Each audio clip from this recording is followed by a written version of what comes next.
It's time to get educated on the craziness impacting K-12 classrooms and college campuses around the world. This is the Dr. Duke Show.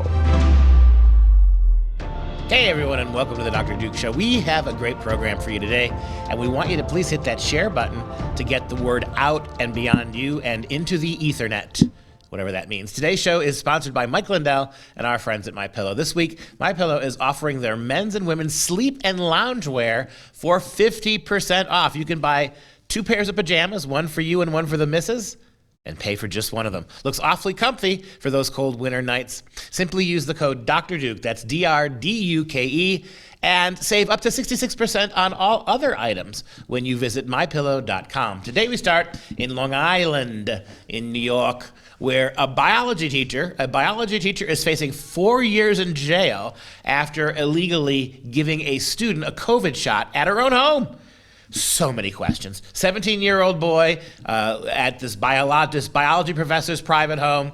She somehow has a syringe and some medicine. And how did all this happen? And one more piece of evidence that America's losing its mind over this COVID nonsense. What we do know is the biology teacher's name is Laura Russo. There she is. Take a quick look at the 17-year-old boy who wanted to be vaccinated, but his parents weren't keen on the idea. So somehow, 17-year-old boy goes to teacher's house. Teacher has syringe, and take a look at how that worked.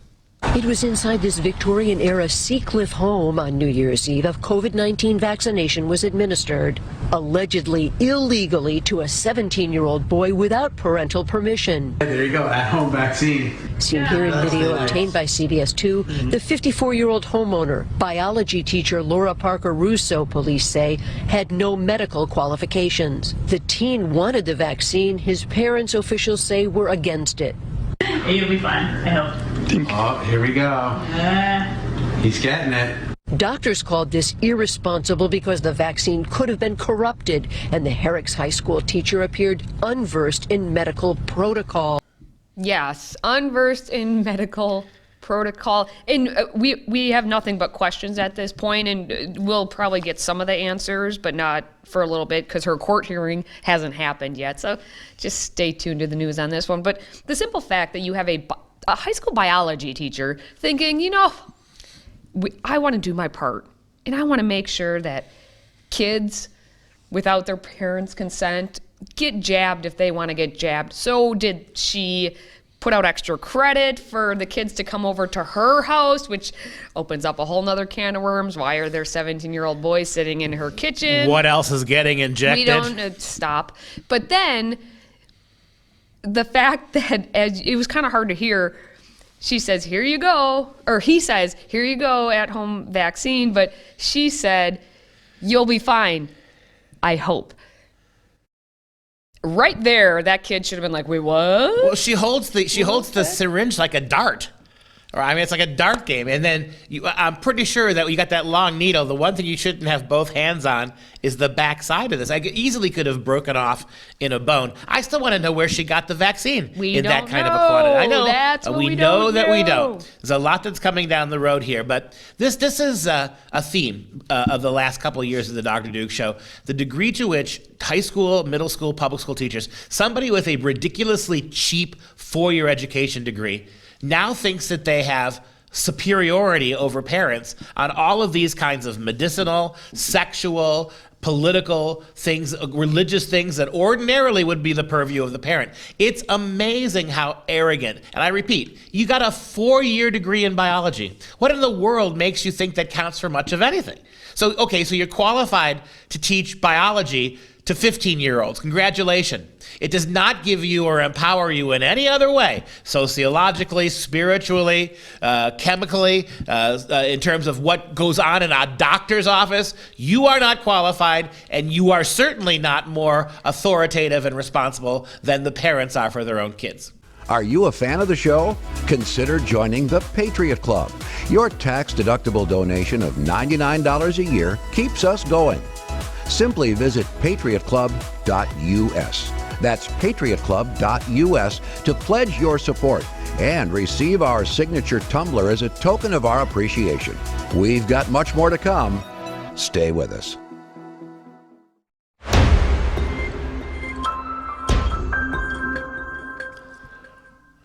If you were around last week, you remember that we talked about the Chicago Teachers Union.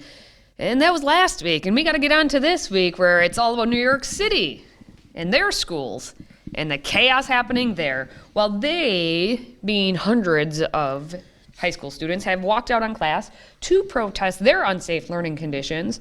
I mean, at least I guess it's the students this time, but I know the teachers were applauding them as they went out the door. So under normal circumstances, you would think all the adults would be like, all right, you're going to go protest and gets you out of class. You get to go have fun with your friends, get back in class, or there will be consequences. Instead, it's New York City. So we're going to say, thank you. Thank you for your bravery. And our city leaders in New York City, as they say, wholeheartedly support what you're doing. Now, it was 11:52 a.m. on Tuesday. I don't know why they made it specifically, but that's how they advertised it. 11:52 a.m. on January 11th is when you should join, or should have joined, your fellow students in a walkout to urge New York City to offer the necessary remote learning options and safety precautions as COVID cases rise. And I mean, wow. And then Instagram posts like that, really encouraging the kids. I can't believe not every single student walked out, but there were students in all 5 of the boroughs who got out of their seats and they simply walked out to, protest what's happening and want it to be safe. It was the NYC Student Walkout for COVID Safety demonstration, and it was the result, of course, of a coordinated campaign that was planned by activists. Who are the activists? We don't know. So we have a relatively small group of students who just decided upon their own to stay, and they're part of a club, a number of clubs. They're like the one in Chicago. We know the kids in Chicago are aligned with a radical leftist group when the same kind of protests occurred in Chicago. This is a hallmark here of just how, again, as we go back to the first story, out of control the teachers and the teachers' unions are with regards to what our kids are doing.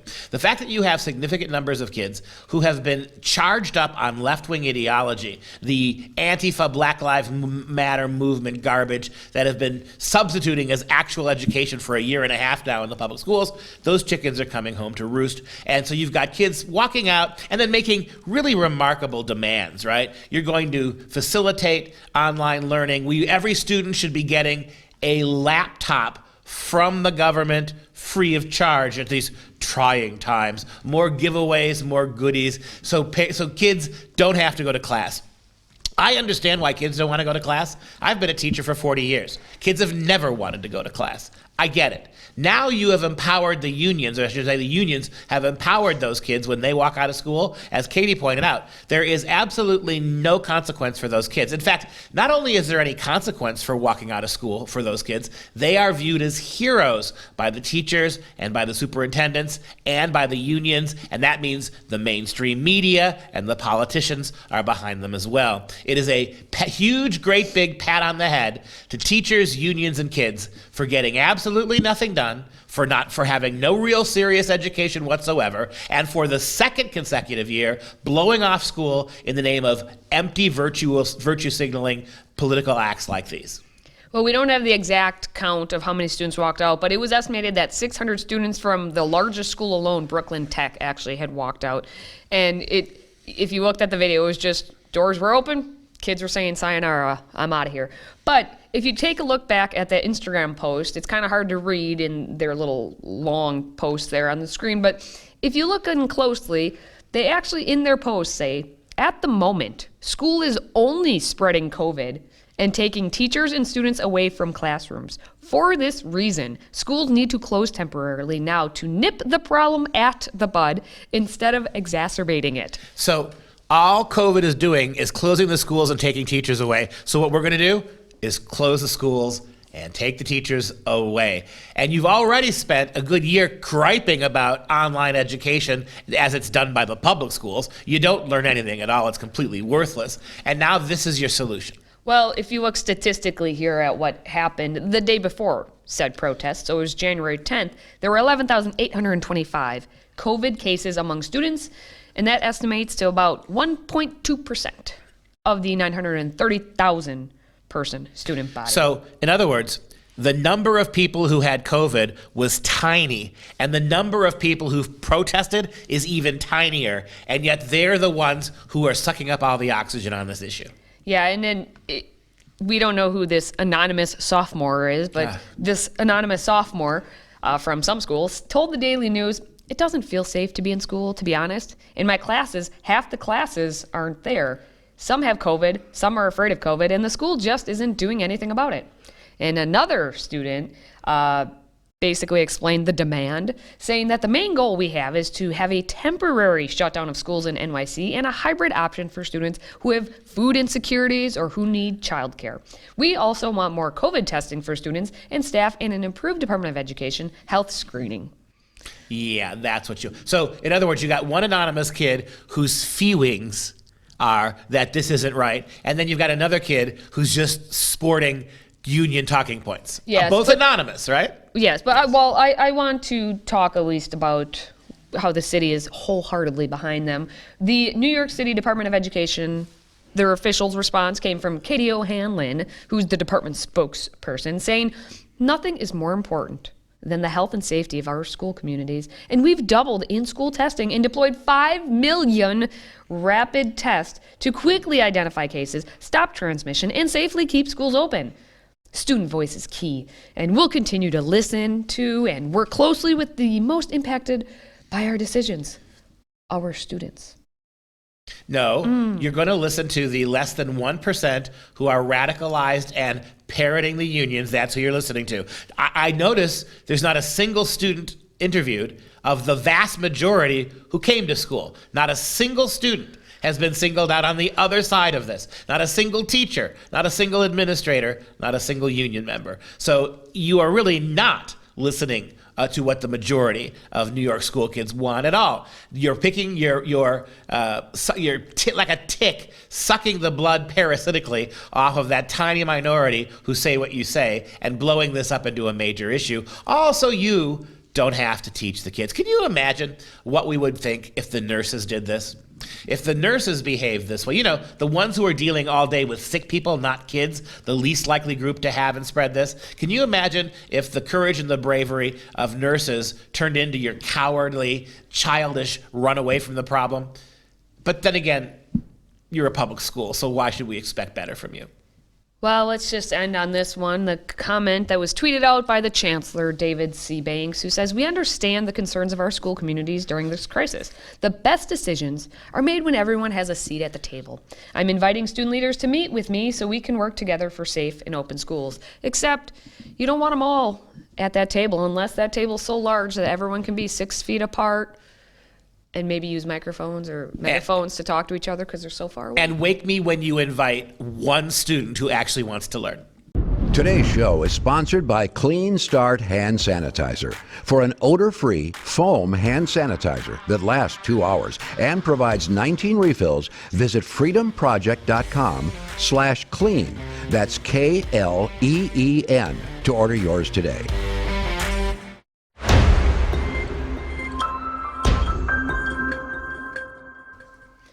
We know it's not just New York City where we're having the COVID issues, or in Chicago with the COVID, or pretty much pick any big school or big city that has the big school systems, and they're having issues. And it's not necessarily about the kids having the COVID, and so they're scared to go to school. It's about just being scared to maybe get the COVID, to maybe then go to school.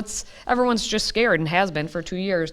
And so we find out that, schools aren't having high attendance at the moment, and this is going across the country. We find most of the statistics actually coming, though, from the big cities. And for example, according to the Wall Street Journal, New York City, which we just talked about, the nation's largest school district, saw its overall attendance rate fall below 70% when classes resumed after the winter holidays. And that's why we talked about Chicago last week, and it's why it's New York City this week. Using winter break is a great excuse to be like, well, we can't come back after that because then all the COVID's going to be in the schools. So New York City, they fell below 70%, and pre-pandemic average was over 91%, which still seems like they're missing about 9%. But the fact that it dropped 21%, not because of the kids actually getting it, as we found out it's just because of we're scared. It says many students miss class because of fears of contracting the virus or because they or a family member had tested positive. Yeah, and isn't this the key? Isn't this the point? You want them scared, right? All of this fear transfers into all sorts of perks and benefits for the unions. For instance, the fewer kids who show up, ordinarily, the schools would lose money. But if they're not here out of COVID fear, you can't take the money away from the teachers, can you?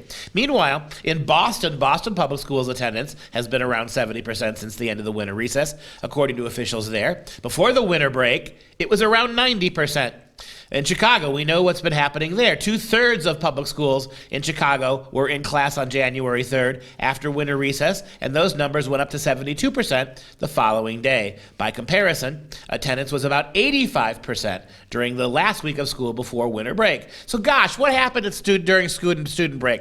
What happened during the non-Christmas specific winter holidays? What happened? A lot of talking heads, a lot of union talk, a lot of big mouth teachers whining and complaining about how dangerous this was, how hard it was, frightening this was, how to go teach in school with little kids who don't really get sick. This is dangerous. And what happened? Because the media amplified this without any criticism, all praise for the more frightened you are, the more you're praised as virtuous and brave. Let me repeat this, my friends. This is the problem, one of the main problems with America generally. The more in this progressive culture you claim victimhood, the more you're and manifest fear and cowardice in the face of that fear, the more you're considered to be a hero and virtuous. So you can have your cake and eat it too. You can be the biggest wheedling little coward out there, afraid of your own shadow. But when it comes to something like COVID, right? Suddenly, all that fear and trembling is heroism.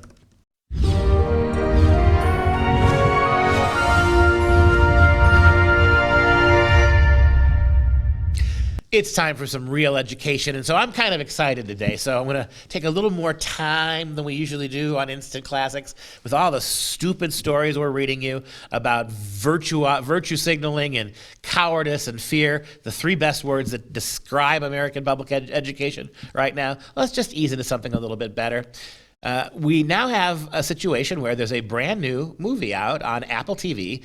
It's called Macbeth. It is Shakespeare's Macbeth. And what really excited me when I saw this is who was playing the part of Macbeth. It is no less than Denzel Washington.